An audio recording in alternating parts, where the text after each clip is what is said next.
I think that the viewer will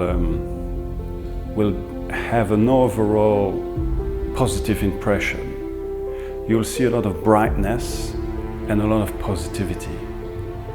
I feel that in a way, because the prison, even if it's a good prison, you don't have access to a lot of colors, a lot of positive energies. So I think it's reflected in their art that they want to have access to very colorful and bright environment. So I think the viewer will have a positive impression, an engaging impression at first.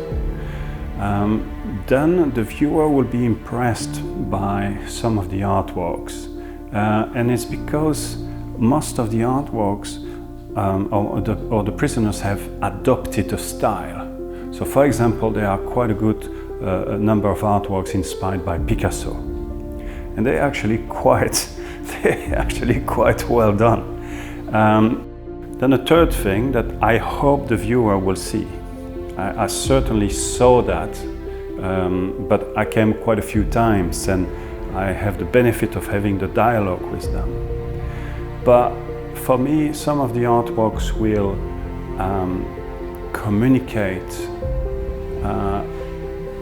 the restricted environment where they live. For example, there is an artwork that represents a lady climbing off a ladder, and the ladder is against a wall. So actually it suggests an access to freedom from the inside of prison.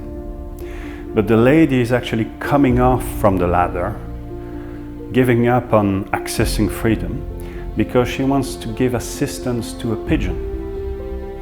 And it seems really ordinary as a topic for any of us.